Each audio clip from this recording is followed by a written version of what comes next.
Today's Keys to the Commonwealth episode is brought to you by Nova Insurance. Are you a business owner or property manager in Kentucky or the surrounding states? Protecting your investment has never been more crucial. Nova Insurance specializes in commercial risk advising for your commercial business, as well as your commercial real estate and rental properties. With personalized service and expert advice, Nova Insurance ensures you are covered from every angle. Call 859-687-2004 today or visit them at novainsuranceGroup.com. Nova Insurance, securing your future one policy at a time. Now, today's episode. Welcome back to another episode of the Keys to the Commonwealth podcast. Landry Fields here, and excited for one of my more recent friends here coming on the show today to talk about business in general. I think stepping outside of our comfort zone is going to be a key topic of the conversation today. But don't want to give too much away, so we'll just jump right into it and welcome JP Blevins to the Keys to the Commonwealth podcast. JP, appreciate you coming on the show. Absolutely, Landry. Happy to be here. As we always start every episode out, just hop back in the DeLorean and kind of tell us about, obviously people know who you are maybe as a basketball player, but who you were kind of growing up and then where we are today. And you kind of moved back to the state of Kentucky, the Blue Commonwealth, so to speak, here recently. And excited to have you back, obviously, and what you're doing and what you were doing in that previous time between now and basketball back then. Sure. Well, I'll give you kind of the 10,000 foot over. You stop me and say what point you want to dive in. But yeah, so I grew up in a real small town in South Central Kentucky, Edmonton, Kentucky, so Metcalfe County. Yep. One stoplight town. Not a lot has changed in 50 years, but kind of grew up with a dream, to play basketball up here. My dad sent me to basketball camp when I was in fourth grade. Man, I just left there. I was like, I don't care what I do in this world, but man, I want to play basketball. Did I tell you, I spent like 8 years in one stoplight town. What's that? Powell County. Oh, okay. You're from Powell County? I mean, kind of. We're family's from Lexington, but we spent 8 years in Powell County, which is a one stoplight town too. Yes. Most people don't know that, by the way. So you know that. Otherwise, my accent would be a lot thicker if I grew up there. From being in a one stoplight town, not a lot to do, so I just played basketball all the time. Yeah. But you grew up with that dream. That dream came true. I was offered a scholarship by Rick Pitino as a junior, and he left my senior year to go coach the Celtics. He broke every Kentuckian's heart at that time, including mine. And so I ended up playing all 4 years for Tubby, and it was a dream come true, even though my career didn't really go exactly how I'd hoped. He seemed like a coach everybody truly loved, even the players in that sense, playing for him. Tubby? Yeah, I think Tubby's a great guy. I mean, look, I think if you get into I don't know if everyone loves their coach in college. Sure.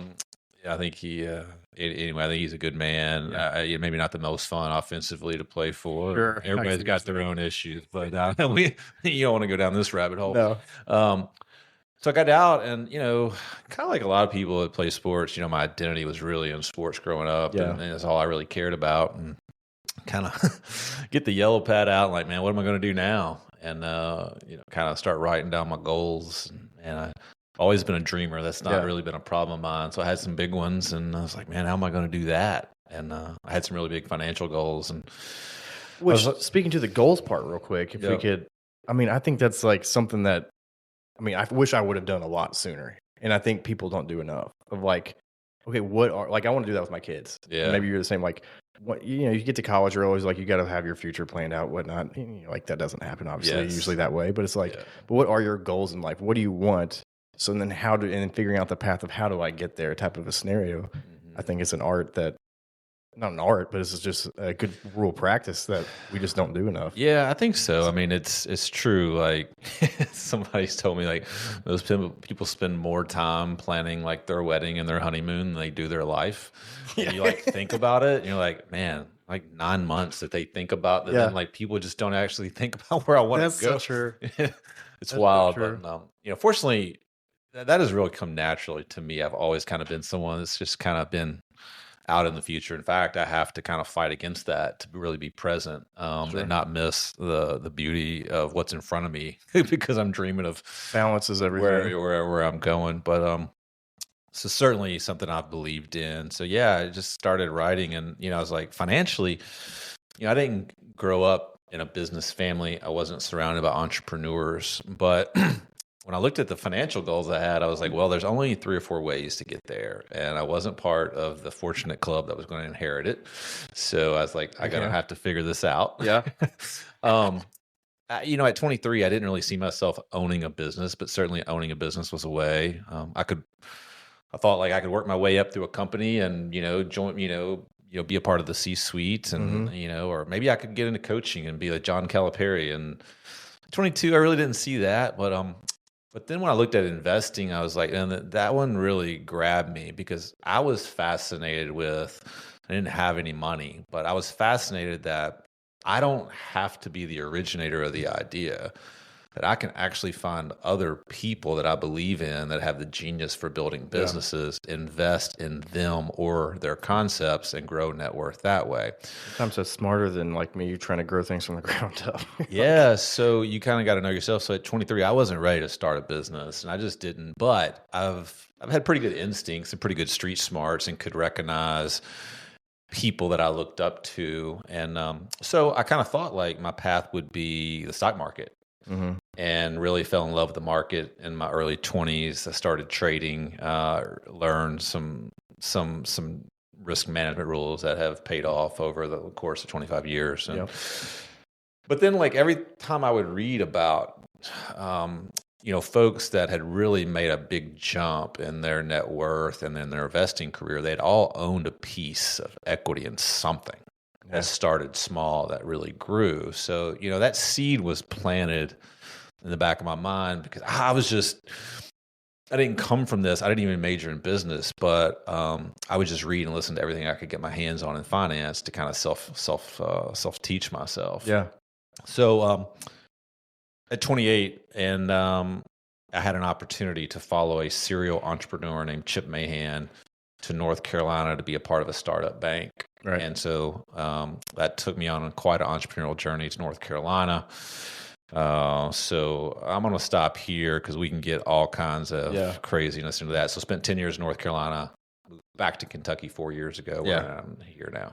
And so we can talk about that a little more as far as obviously those turned out to be extremely good decisions as far as from a financial standpoint and what you all did there. Won't go into that, but I know having obviously conversations with you prior and stuff like that same thing with like me starting a couple both companies that I've started that like the path of success seems like people see the finishing where you end up type of scenario or where you're kind of at now and don't see like there's that whole picture of like the small iceberg and then there's like all the growth that was underneath everything it took to get above the water, so to speak.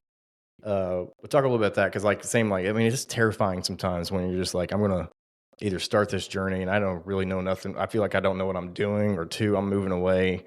On paper it seems like a good idea, but at the same time it's difficult and it's sometimes easy to kind of stay where we're at in our comfort level of what we know and who we know and so forth. But obviously that was a big jump, I know. Sure. In North Carolina, not knowing anybody really.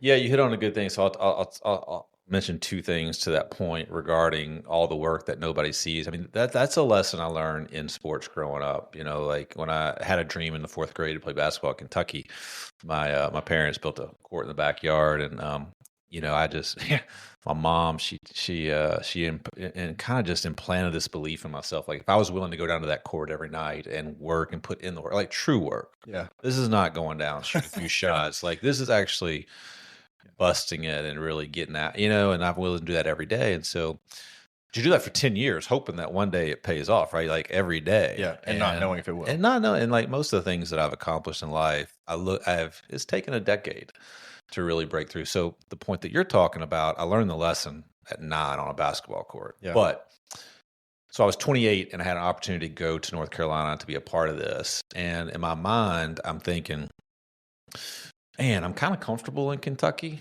The one thing about playing basketball here is it does give you some name recognition, whether you want to do sales or, you can get indoors and people know who you are. And that helps in business. All my friends are here.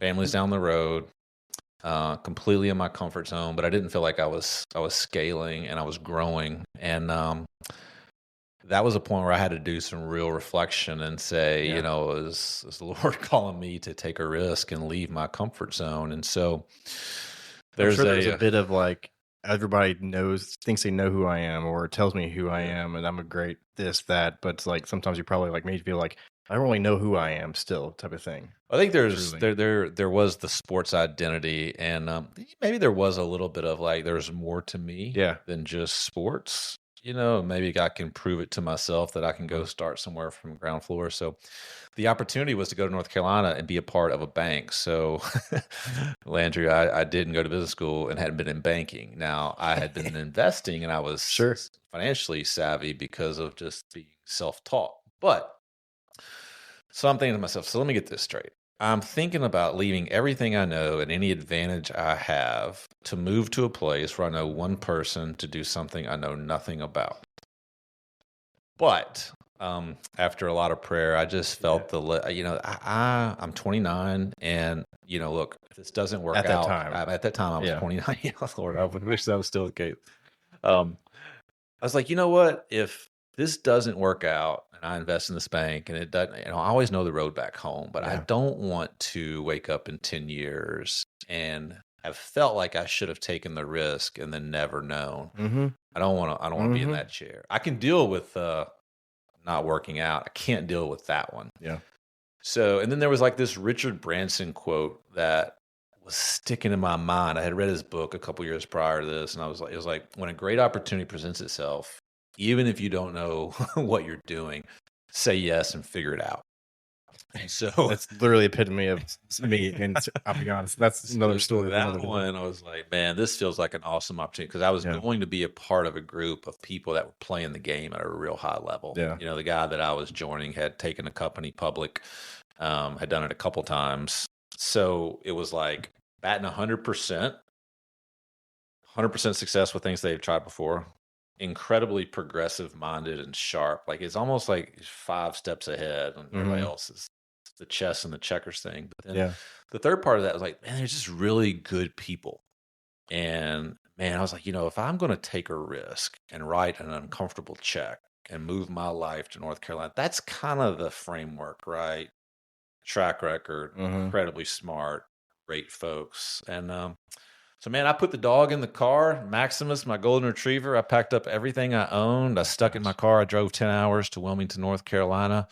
Got there, didn't know what I was doing. And so I was like, well, we're going to have to figure this out. So I was like, well, so I'll just start showing up before everybody else. I'll smile at everybody. I'll print these credit memos out and take them home, figure out how to lend money. And so long story short, that little story of Live Oak Bank, I got there and there were 15 people. And we were doing, a couple $100 million of loan volume across the country. Live Oak is a small business lender that works with niche industries. So we were lending to 2 industries, veterinarians and independent pharmacists.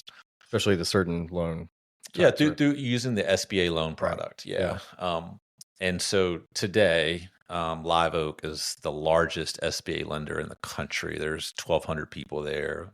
Bank went public in 2015, ended up becoming chief revenue officer, part of the C-suite in 2017, a couple of years after the bank went public. And it's been a wild, wild ride. Nothing you would have dreamed of probably happening in some respects. But the funny thing is like when you reflect on it, there's certainly a few things. I reflect on my faith is really important to me. I reflect on the couple weeks of praying, can I really leave? And feeling led to leave my comfort zone. But the other thing is like, if my grandkids ask me, what did you really get right? No doubt I took a risk and I've worked hard, but man, I really bet on the right dude. Like I found the right guy to follow. And back to what I was saying when I was 22, like I thought it was very interesting that I could find people that had the genius of building businesses. Yeah. Bet on them through investment and then ride along with them. So the other thing that happened really cool is when we started the bank, we had to have a software to really just drive efficiency. We were lending money across the country without branches. So we built software on top of Force.com's platform to run our bank. So this is workflow, cloud documentation, efficiency, transparency, all the dashboards, all this stuff. So really at a time when that wasn't really being utilized. Yeah, I mean, everyone in 2009, 2010 thought the only way you grow a bank is just build branches. Yeah. So Chip, and this is his genius, was looking down the road and it's like, 15 years, nobody's going to go into a branch. It's all going to be on your phone. But this was way before people were thinking that. This would have been right as the iPhone was coming out, honestly. Yeah, so like literally in banks, like credit files were in manila folders in the back of the cabinet in the vault. Same thing with insurance. I mean, there's so many insurance actually still doing that right now these days. But yeah. So we built the software to run the bank, and then what happened was you could see our ROE and ROA, and other bank presidents and CEOs were like, how are you guys running your bank so efficiently? And we'd show them the software and, is there a way we could license that from you? And so we realized we had a completely separate company in 2011. We seeded a software company, spun it out from the bank. So that company today is called nCino, N-C-I-N-O. Stock symbol is NCNO. So it went public in 2020 at a big valuation. That company has 4,000 people today, is in 7 of the 10 largest banks in the country. So Landry, I have had a front row seat to kind of being a part of two things. That one started with 15 people, the other started with 0, that both became unicorns and billion-dollar companies and rang the bell on the NASDAQ. And I don't say that to brag about how smart I am, but I got with some really, really great That's folks. A great point, because like for me, when I started all my businesses, that was me betting on myself. And there's a lot of people that will do that, but there's a lot of people that it's just not them. Like, but they could do like you. I mean, and find the people they could bet on. And I think if you can do one of those two, there's no excuse, but there's always an opportunity to do one of those two type of scenario. Yeah. Both of them take huge steps of faith and courage and stepping outside of comfort zones. One might have more sleepless nights if you're the one trying to build it from the ground up, like myself. Yeah. But I'm sure, I mean, you said had obviously, worked your butt off, obviously down there in Wilmington and so forth as well. So, I mean, it's just an amazing story, and such a way to, I think, like I said, I love the story. That's why I wanted you to come on here, just as a way to encourage, especially the next generation coming up, or even those that still think, well, I'm too old for this, or trying to, we had somebody in here that didn't start their investing real estate wise side of things until they were like in their 40s, or you take, Colonel Sanders and didn't really even do anything until he was like 60s and stuff like that. And just like, there's so much time. I mean, theoretically, there's so much time left. We don't know how much time each one of us has, but my assumption is I'll live till old age, and as long as I'm going to go with that assumption, I'm gonna do all I can until I get there. Especially with like you said, no regrets. Like you just no regrets, as the tattoo says, right? But yeah, I mean that's just awesome. And then all that just not wrapping it in a bow necessarily, but kind of what's the future idea now as far as what you wanting to do? I can get in a little bit of that. I will say, just to your point though about where you are with what you have. I mean, as long as capitalism survives in this country, which I feel pretty good about. Yeah. There's opportunity. I mean, there's always going to be somebody with their friend that has an idea that are in their garage trying to build something. They're going to need money. They're going to get off to a start. They're going to need more money. Yeah. That company's going to go public. And when they go public, you're going to have a chance to invest in that company in the very early years. Yeah. And I think that's the coolest thing of all, right? Like, I don't have to I can find, whether that's through the public markets or the private markets. Yep.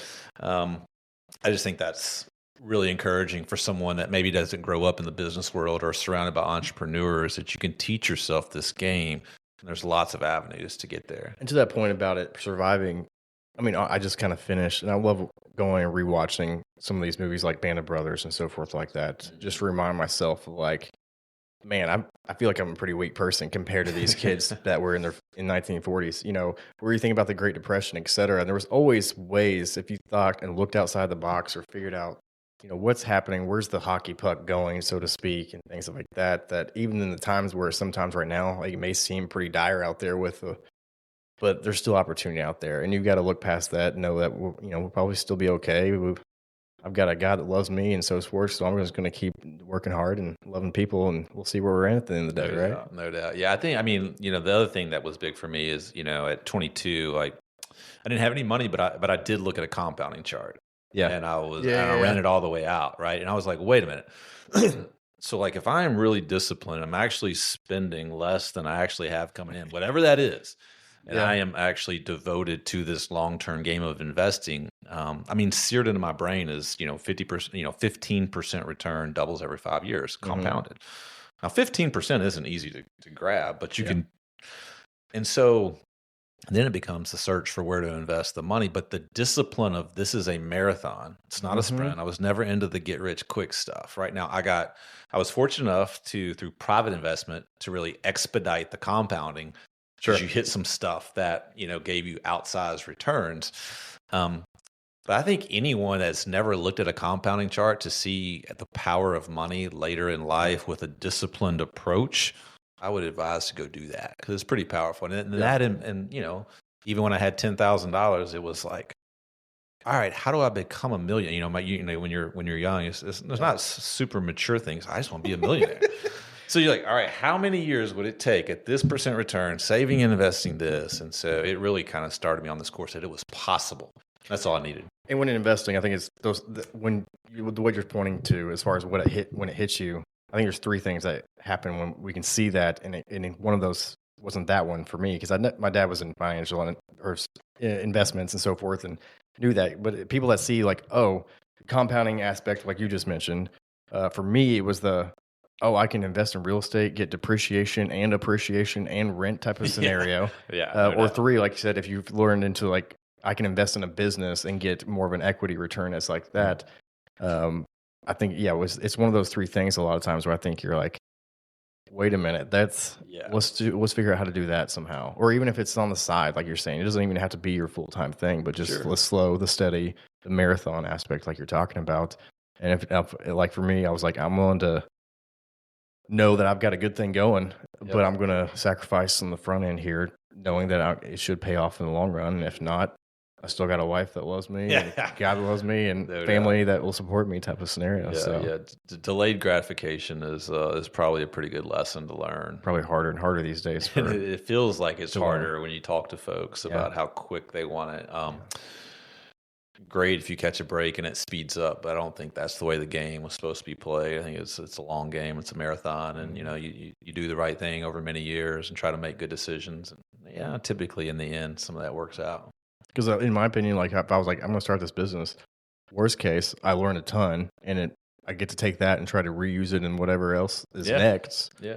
Best case, one of these businesses hits and works out, and you don't only need one to really work and hit, so to speak. So this study has always stuck with me. So when I was 25, I read a study, and it was a bunch of hospice nurses that had went around and interviewed people that basically they just gathered like the most common answer to what they found people would say in their last couple of weeks of life. When they asked them this question, they was like, if you had to do it all over again, would you do anything different? And the first thing they said, there were three answers. The first thing was, I would slow down. I just went too fast. I mean, this is really a miracle that we're here. And the Lord woke me up this morning. I got breath in my lungs. I just went too fast, right? I would slow down, enjoy the miracle, whatever that looks like. The second thing was like, and this is what you're talking about, is they said, I played it too safe. There were things I wanted to do. There were dreams I had, but I never took the risk. And I don't even care if it worked out. I just would have liked to known by trying. So, and then the third thing was I would do something that would live on after me, whatever that looks like. But like, I think start with the end in mind. If the most common answer to people that have a week left to live, say one of the things I regret is I played it too safe. I'm not talking about putting your family at risk where you don't have a house if something goes right. But I think everything you truly want is like just on the other side of fear. So at some point you got to stare that thing down. Yeah. No, 100%. That's part of it. And honestly, the whole aspect of it going so fast was, I just think I remember my grandfather being one of the things he said towards the end of his life and so forth. And that's part of it, like that. And those two things exactly is, I don't know how I learned that earlier on, but I was like, well, I tell you what, I take that back. The slowing things down to something I think I've had to teach myself a bit, because when you're in your 30s, and I'm almost out of them now, but it's like, it's such a grind in your 30s to trying to figure out life, like as an adult, as a career, business. Yes. I got married before I was even 30. So you're like finding all the faults about yourself, became a dad when I was like in my late 20s. And then you're like, that even more so shines a light on your imperfections and so forth. Oh yeah. And in some ways, I'm like, man, 40 sounds pretty good here in a year. So like, I don't know, I don't know, maybe, but yeah, I mean, but yeah, like you said, it's on the other side of fear is so much more as far as opportunities, either joy, and it's not what we think it is most of the time as far as what those end up being the answers to what we thought we were trying to find all Yeah, kind I mean, of one of my favorite quotes in the world is the Theodore Roosevelt quote. I mean, it's the man in the arena, right? And if you haven't read that, you should go read it. I wish I could recite it word for word, but basically it's, man, I've known the highest of highs and the lowest of lows, but in victory or defeat, whether each one come, at least I won't be on the sideline with the cold and timid souls that knew neither victory nor defeat. Yeah. So get in the arena. Yeah. Like whatever that is for you, you got to kind of be in the ring, get bloodied up, get knocked down. Fine, you'll learn something out about yourself, or the highest of highs of victory are come from when you cross over into that fear and that risk. And but I think that's where just at the end, like I can deal with the victory or the defeat. I've had them both, plenty on both sides. And but I will say I give myself credit for getting in the arena and playing the game. Yeah, oh, absolutely, and it's something I think, like I said, it's so valuable that I think it's harder and harder for younger kids or youth or people in general to think in this day and age that everybody's more successful than they are or somehow knows more than they do or somehow like they'll always be the one that never makes it or fails, or a fear of that failure is harder and harder, I think, to face these days. And back to the Band of Brothers thing, that's why I was like, you know what, I think these guys were in, or just in general, some of these points in American history or so forth, just like, oh man, if I was in those shoes, I'd be terrified out of my wits as well. But sometimes it's like, yeah, we're all terrified as some of these quotes in these movies, but you just you're in there together and you got some people you can rely on and to be there with you shoulder to shoulder. And that's all you can ask for, and go do it. And you learn a whole lot about yourself in that. Oh man, yeah, and totally right. And then, for the people out there, they're like, man, I'm just not smart enough to figure out investing. And so, and this thought came to me. So I became, and I'm not saying this to brag, but just to make a point, I didn't go to business school. Right. And I never worked at a bank. And in 2017, I was running all of revenue and sales at a publicly traded bank. I say that, a lot of grace, a lot of luck, right time, right place, right people, all that. But I will say there's never been a better time in the world to be able to teach yourself what you need to learn to do what you need to do. You literally are one podcast, one YouTube clip, one master class. Like it has never been easier to teach yourself. Say all the time. Skill or and I'm going to see you. So anyway, I just say that because there was a thought of me of like, I don't like being banking. I don't know any banking. Like, why am I? And so I've just kind of taught myself, like, you just got to throw all that stuff out. Yeah.